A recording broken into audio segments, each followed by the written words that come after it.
live and on your side. This is WSAV News 3 Today Weekend. Good morning. It is 9 a.m. on Sunday, August 23rd. I'm Micaiah Harris. Thanks for joining us on WSAV News 3 Today. We're taking a live look outside. Looks like a beautiful Sunday morning. Storm Team 3 meteorologist Alyssa Carsley has our Storm Team 3 forecast first.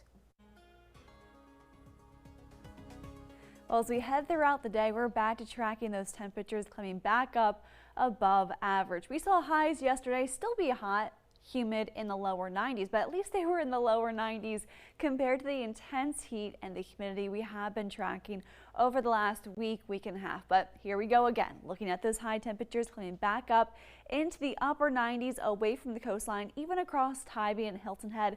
We typically see our high temperatures this time of year only in the upper 80s, but today and even into our Monday tomorrow, we're back into the lower 90s.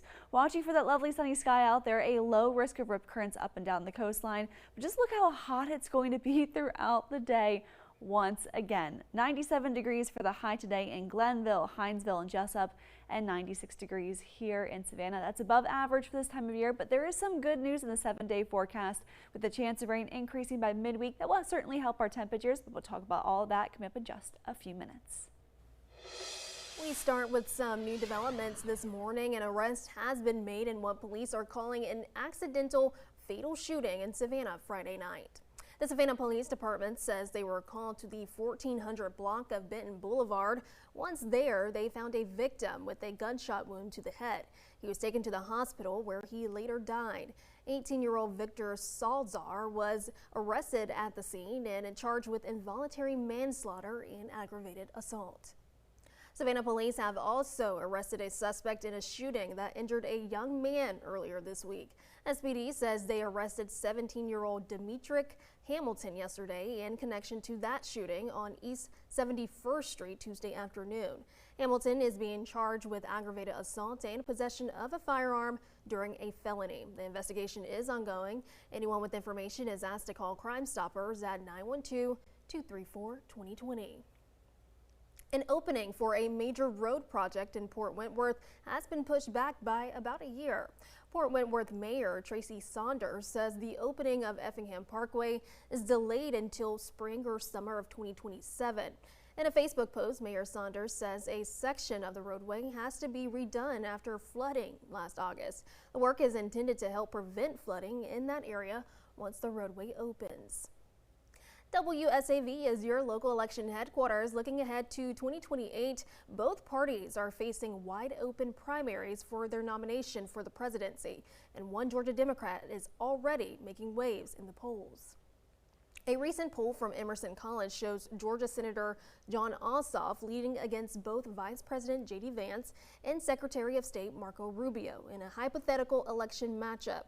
49% of those polled say they'd vote for Ossoff compared to 44% for Vance, while 47% say they'd vote for Ossoff against Rubio, who also polled at 44%. The only candidate to hold a 5-point lead over both Vance and Rubio in the poll was former Transportation Secretary Pete Buttigieg. However, Ossoff has said multiple times he has no intention to run for president in 2028 and says all of his efforts are focused on the state and people of Georgia. And while Democrats will choose their next presidential nominee in 2028, the Democratic National Committee says they won't be doing it in Atlanta.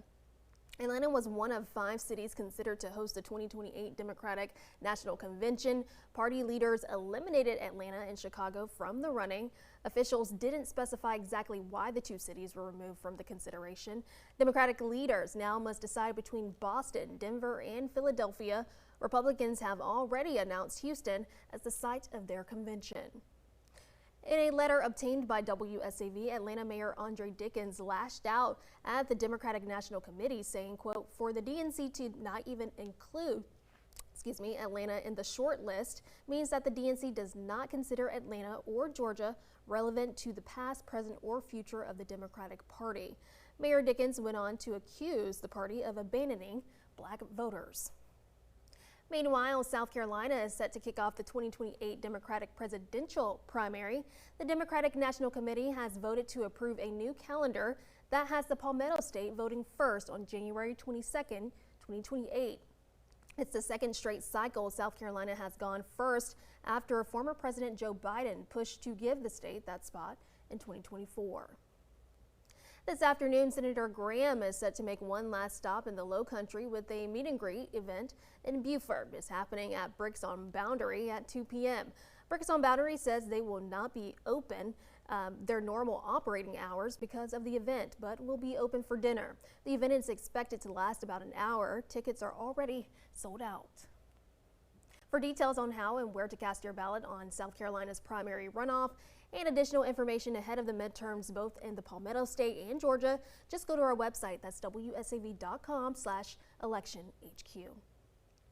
We now know who will be running to be the next mayor of Hilton Head Island. It's down to a race of 4 or maybe 3.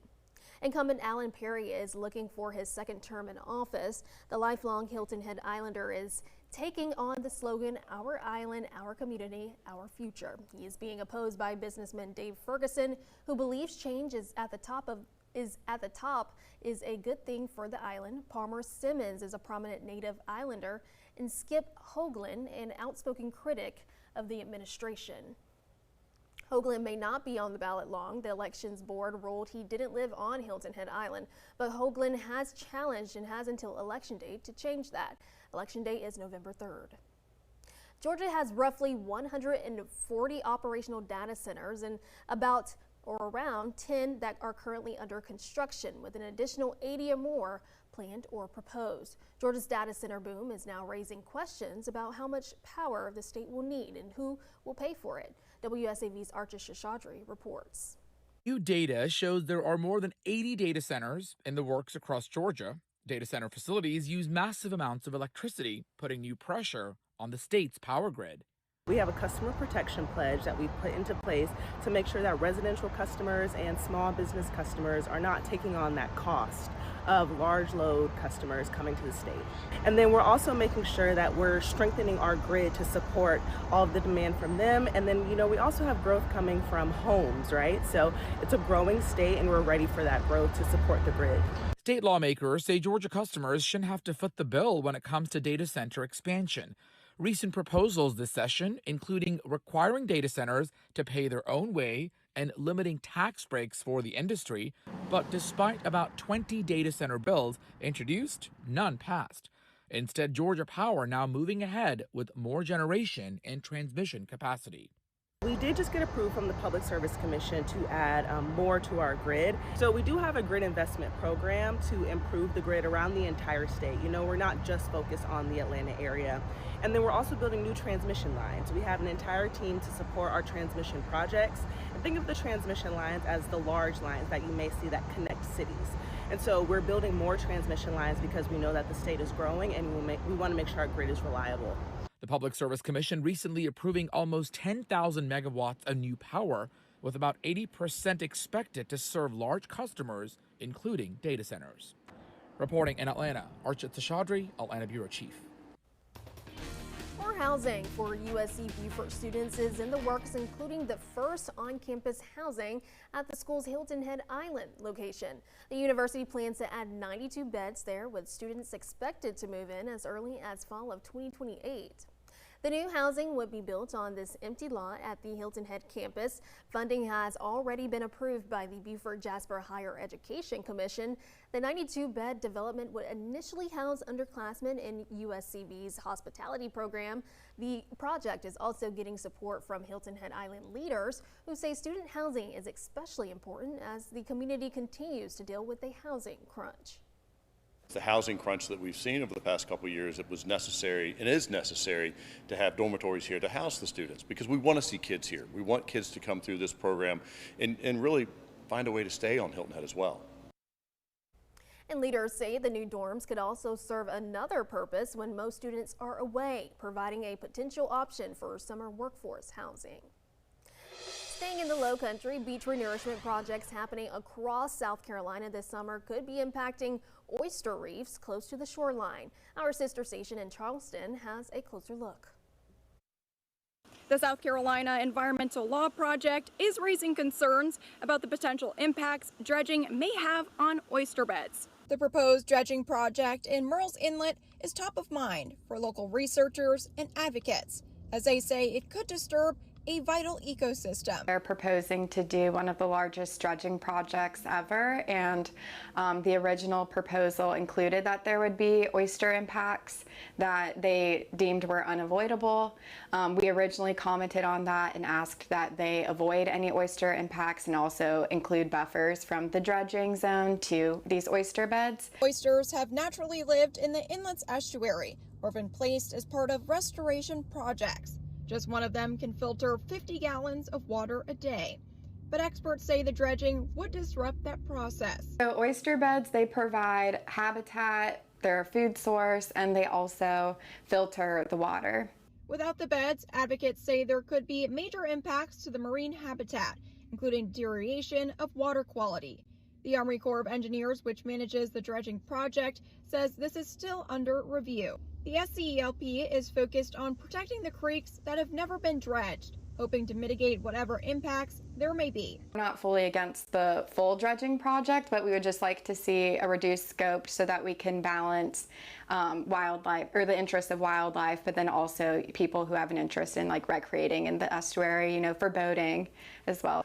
The SCELP is asking for a public hearing to be held and for another party to review the potential impacts. In Georgetown County, Katie Vamangsa, Count on 2. Coming up on WSAV News 3 Today Weekend, we take a look at our community calendar, and Alyssa Carsley gives us a look at our full forecast. You're watching News 3 Today Weekend. Stay with us.